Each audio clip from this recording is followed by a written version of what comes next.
जय हिंद, नमस्कार। I hope कि आप सब अच्छे होंगे। आज का हमारा टॉपिक है हिंदी में। आज हम जानेंगे वाक्य शुद्धि के प्रश्न, महत्वपूर्ण जो परीक्षा आर में बार बार पूछे जा रहे हैं और भी एग्जामों में ये प्रश्न पूछे गए हैं। तो चलिए शुरू करते हैं। प्रश्न है हमारा, निम्नलिखित में से शुद्ध वाक्य है। तो निम्नलिखित में से शुद्ध वाक्य क्या है, देखते हैं। मेरे घर के पास एक हलवाई की दुकान है, कि ये शुद्ध हो जाएगा। मेरे घर के पास एक हलवाई की दुकान स्थित है। आगे का ऑप्शन है हमारा, मेरे घर के पास एक हलवाई की दुकान है। मेरे घर के पास हलवाई की एक दुकान है। तो इसमें हमारा कौन सा सही हो जाएगा? तो इसमें हो जाएगा डी वाला सही। मेरे घर के पास एक हलवाई की दुकान है। आगे बात करते हैं नेक्स्ट प्रश्न पर। निम्नलिखित वाक्यों में शुद्ध वाक्य है। तो निम्नलिखित वाक्यों में शुद्ध वाक्य है कौन सा? तो चलिए देखते हैं। श्री कृष्ण के अनेकों नाम हैं। अगला ऑप्शन है हमारा, भगवान श्री कृष्ण के अनेकों नामों का उल्लेख है। अगला है सी है हमारा, श्री कृष्ण को अनेकों नामों से पुकारा जाता है। और डी है हमारा, श्री कृष्ण के अनेक नाम हैं। तो कौन सा शुद्ध हो जाएगा इसमें वाक्य? तो ये तो अनेकों नहीं होता कभी भी, अनेक, ये तो गलत हो जाएगा अनेकों की वजह से। और इसमें भी अनेकों आ गया और इसमें भी अनेकों आ गया। तो अनेक का बहुवचन अनेक ही होता है, एक अनेकों नहीं होता, इसलिए ये वाक्य गलत हो जाएंगे। डी वाला हमारा सही हो जाएगा।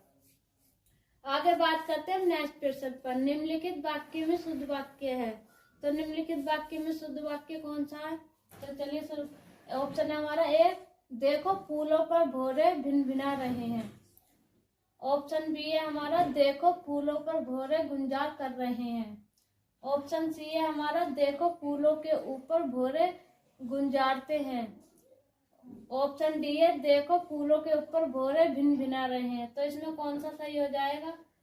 तो इसमें हो जाएगा हमारे, हम देख लेते हैं, भौरे कभी भिनभिनाते नहीं है, भौरे क्या करते हैं? गुंजार करते हैं। तो हमारा बी वाला सही हो जाएगा। आगे बात करते हैं नेक्स्ट प्रश्न पर। निम्नलिखित वाक्यों में शुद्ध वाक्य है। तो निम्नलिखित वाक्यों में शुद्ध वाक्य कौन सा हो जाएगा? चलिए देखते हैं। ऑप्शन ए है हमारा, उसकी शंका का निवारण हो गया है। ऑप्शन बी है, उसकी शंका समाप्त हो गई है। ऑप्शन सी है, उसकी शंका का समाधान हो गया है।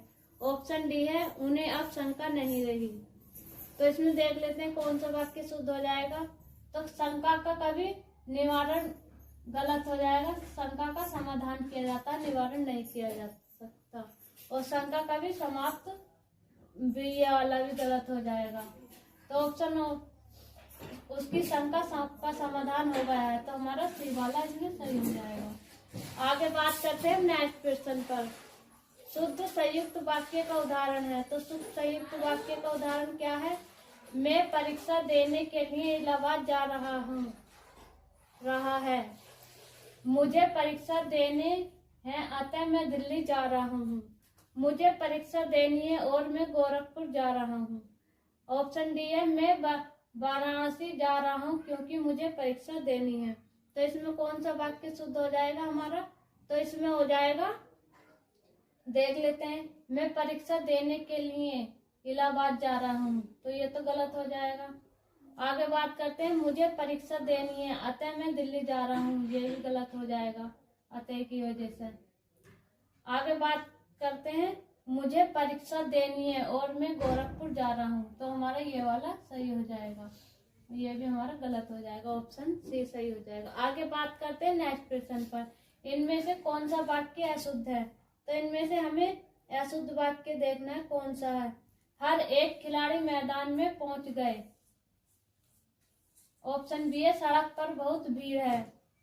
ऑप्शन सी है, अध्ययन के लिए अच्छी पुस्तकें आवश्यक हैं। ऑप्शन डी है, साहित्य और संस्कृति का गहरा संबंध है। तो इसमें कौन सा गलत हो जाएगा? तो सड़क पर बहुत भीड़ है, ये तो बिल्कुल सही है। अध्ययन के लिए अच्छी पुस्तकें हैं, पुस्तकें आवश्यक हैं, ये भी सही है। साहित्य और संस्कृति का गहरा संबंध है, ये भी सही है।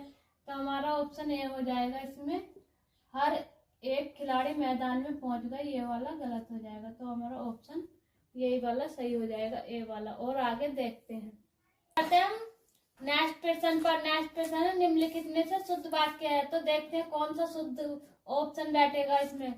ऑप्शन है हमारा ए, दुष्ट को सजा मिलनी चाहिए। ऑप्शन बी है अपराधी को सजा मिलनी चाहिए। ऑप्शन सी है अपशिष्ट को सजा मिलनी चाहिए। ऑप्शन डी है शत्रु को सजा मिलनी चाहिए। तो इसमें कौन सा सही हो जाएगा? इसमें हो जाएगा हमारा सही हो जाएगा इसमें बी वाला, अपराधी को सजा मिलनी चाहिए। आगे बात करते हैं नेक्स्ट क्वेश्चन पर। शुद्ध वाक्य का चयन कीजिए। तो शुद्ध वाक्य का चयन करना है। इसमें कौन सा शुद्ध हो जाएगा? इसमें हो जाएगा गुरु आ रहे हैं। बी वाला ऑप्शन है हमारा गुरु आ रहे हैं। सी वाला गुरु आ रहे हैं। डी वाला गुरु जी आ रहे हैं। तो इसमें कौन सा सही हो जाएगा? इसमें सही हो जाएगा सी वाला, गुरु जी गुरु आ रहे हैं। ये इसमें बड़ा हुआ है, इसमें ही बड़ा हुआ है, इसमें ही बड़ा हुआ है, इसलिए गलत हो जाएंगे। आगे बात करते हैं नेक्स्ट क्वेश्चन की। कौन सा वाक्य शुद्ध है? तो कौन सा वाक्य शुद्ध है देखते हैं। ऑप्शन ए है वह गरीब आदमी था। ऑप्शन बी है वह आदमी गरीब था। ऑप्शन सी है था वह गरीब आदमी। ऑप्शन डी है था गरीब वह आदमी। तो इसमें कौन सा हो जाएगा सही? इसमें हो जाएगा वह आदमी गरीब था। आगे बात करते हैं नेक्स्ट क्वेश्चन की। निम्नलिखित वाक्यों में शुद्ध वाक्य है। तो निम्नलिखित वाक्य में शुद्ध वाक्य कौन सा? यह आंखों से देखी घटना है। ऑप्शन बी है यह आंखों देखी घटना है। ऑप्शन सी है यह आंखों द्वारा देखी गई घटना है। ऑप्शन डी है यह आंखों द्वारा देखी सुनी गई घटना है। तो इसमें कौन सा सही हो जाएगा देखते हैं। यह आंखों से देखी घटना है, से गलत हो गया। यह आंखों देखी घटना है, ये सही हो जाएगा। आगे बात करते हैं नेक्स्ट क्वेश्चन पर। शुद्ध संयुक्त वाक्य का उदाहरण है। तो देखते हैं कौन सा है। ऑप्शन ए आइंस्टीन के पास विलक्षण बुद्धि है। ऑप्शन बी है आइंस्टीन के पास विचित्र बुद्धि है। ऑप्शन सी है आइंस्टीन के पास अलौकिक बुद्धि है। ऑप्शन डी है आइंस्टीन के पास दैवीय बुद्धि है। तो इसमें कौन सा सही हो जाएगा? तो इसमें हो जाएगा आइंस्टीन के पास विलक्षण बुद्धि है, ये वाला सही हो जाएगा। आगे बात करते हैं नेक्स्ट क्वेश्चन पर। निम्न में से कौन सा वाक्य शुद्ध है? तो कौन सा वाक्य शुद्ध है इसमें? शरतकालीन दिनों में चंद्रमा की शोभा देखने योग्य है। ऑप्शन बी है शरत काल के दिनों में चंद्रमा की शोभा देखने योग्य होती है। ऑप्शन डी है शरत काल में चंद्रमा की शोभा देखने योग्य है। ऑप्शन डी है शरत काल के दिनों में चंद्रमा की शोभा देखने योग्य है। तो इसमें कौन सा हो जाएगा? इसमें हो जाएगा हमारा सी वाला सही। तो चलिए शुरू करते हैं। प्रश्न है हमारा कौन सा वाक्य शुद्ध है? तो कौन सा वाक्य शुद्ध है? दही खट्टी है, दही खट्टा है, दही खटास है, दही खटाई है। तो इसमें कौन सा सही हो जाएगा? इसमें हो जाएगा हमारा दही खट्टा है। आगे बात करते हैं नेक्स्ट प्रश्न पर। कौन सा वाक्य शुद्ध है? तो कौन सा वाक्य शुद्ध है? सुरेश को एक पाती लिखना है। सुरेश ने एक पाती लिखनी है। सुरेश के लिए एक पत्र लिखनी है या सुरेश के लिए पत्र लिखना है। तो इसमें कौन सा वाक्य सही हो जाएगा? तो इसमें हो जाएगा सुरेश के लिए पत्र लिखना है। आगे बात करते हैं नेक्स्ट प्रश्न पर। बाघ और बकरी एक घाट पर पानी पीते हैं, वाक्य का शुद्ध रूप है। तो इसमें कौन सा सही हो जाएगा? बाघ बकरी एक घाट पर पानी पीते हैं। अगला है बाघ और बकरी एक घाट पर पानी पीते हैं। अगला है हमारा बाघ और बकरी एक ही घाट पर पानी पीते हैं। नेक्स्ट है बाघ और बकरी पानी पीते हैं। तो इसमें कौन सा सही हो जाएगा? इसमें सही हो जाएगा बाघ और बकरी एक घाट पर पानी पीते हैं। आगे बात करते हैं नेक्स्ट प्रश्न की। कौन सा वाक्य शुद्ध है? तो कौन सा वाक्य शुद्ध है? पति पत्नी के झगड़े का क्या हेतु हो सकता है? ये वाला सही है। पति पत्नी के झगड़े का हेतु हो सकता है, ये सही है। अगला ऑप्शन है हमारा पति पत्नी के झगड़े का कारण क्या हो सकता है। अगला है पति पत्नी के झगड़े का हेतु क्या हो सकता है। तो इसमें कौन सा सही हो जाएगा, इसमें सही हो जाएगा पति पत्नी के झगड़े का कारण क्या हो सकता है।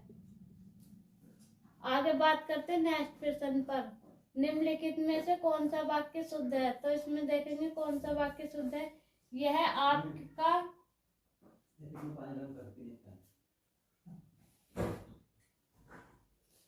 अब बात करते हैं नेक्स्ट क्वेश्चन की, निम्नलिखित में से कौन सा वाक्य शुद्ध है।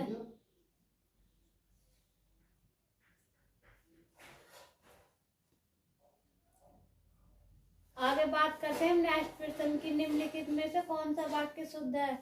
यह आपकी अनधिकार चेष्टा है, यह आपकी अनधिकार चेष्टा है, यह आपकी चेष्टा अनधिकार है, यह चेष्टा आपका अनधिकार है। तो कौन सा सही हो जाएगा, इसमें सही हो जाएगा यह आपकी अनधिकार चेष्टा है। आगे बात करते हैं नेक्स्ट क्वेश्चन पर, निम्नलिखित में से कौन सा वाक्य शुद्ध है। तो कौन सा वाक्य शुद्ध है, उसने अपनी कमाई का अधिकांश भाग गवा दिया, वह अपनी कमाई का अधिकांश भाग गवा बैठा। अगला है उसने अपनी कमाई का अधिकांश भाग गवा बैठा। आगे का है उसने अपनी कमाई का अधिकांश गवा दिया। तो कौन सा सही हो जाएगा, उसने अपनी कमाई का अधिकांश गवा दिया।